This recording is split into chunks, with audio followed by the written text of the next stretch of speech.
যা নক হয়ে গেলাম। দেখে উঠে আরে কী ব্যাপার, ও আমার ইমোট দিল কে? আমি তো কোনো ভিভাস প্লেয়ার না। আচ্ছা এবার তোমার ইমোট দেওয়া শিখেছি, এবার দেখো কীভাবে ইমোট দিতে হয়।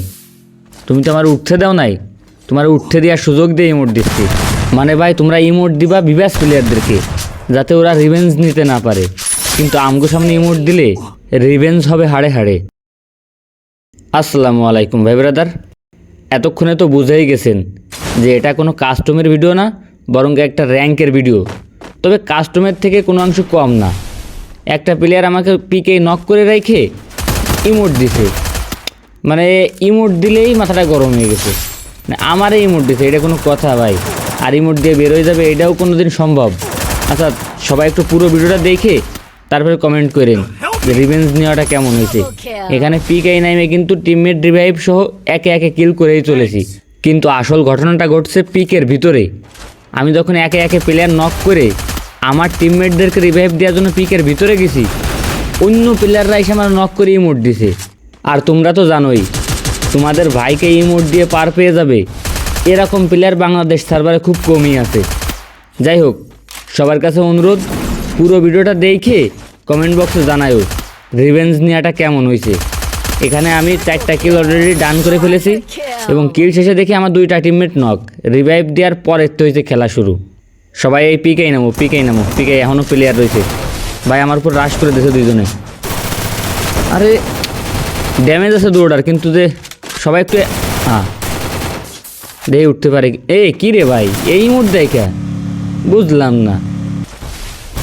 বাপ্পি সোলো খেলো, এই জায়গায় আমি নামতেছি। বিপ্লব ভাই আমার রিভাইভ দিয়ে না, তুমি আমার বাপ্পি রিভাইভ দিক। ফার্স্ট যাও, সাবাস। এবার তুমি একটু কভারে থাকো, একটু বাইসে খেলো আমি আসা পর্যন্ত। কই আসো, আমি চলে আসি, একসাথে আসো। দূর ভাই, এরা এনি প্লেয়ার। যা কলাম যে একসাথে আসো, আবার ইমোট দিচ্ছে আমারে। হয় না, একসাথে যেতে হবে। দাঁড়াও, একসাথে যেতে হবে, আলাদা আলাদা গেলে হবে না। ধরো, একটা ডাউন, আর একটা এই যে মারো। এবার এই মোড দাও। কিন্তু এ তো সে প্লেয়ার না যারা আমার এই মোড দিয়েছিল। আচ্ছা খোঁজো তো, এগুলো তাদের স্কোয়াডমেট, ওরা নির্ঘাত এই জায়গায় আছে, এই পিকেতেই আছে। সামনে একটা বাপি দেখে এই যে উঠতেছে, নক। আরে এও সে না, ও পালাইছে। ওর স্কোয়াডের 3টে ডাউন, ও রিভাইভ দিতে গেছে নির্ঘাত। তাড়াতাড়ি চলো, ওরে খুব সুন্দর করে বুঝিয়ে দেবো যে কারে ইমোট দিয়েছে আর ইমোট আসলে কিভাবে দিতে হয়। আরে ওটা কিটা, ও তো সে না।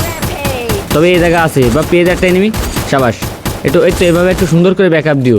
নির্ঘাত এই জায়গা আছে, ওর টিমমেট রিভাইভ করতে আইছে। আমি রায় দিচ্ছি, তুমি একটু ব্যাকআপ দিয়ে খেলো।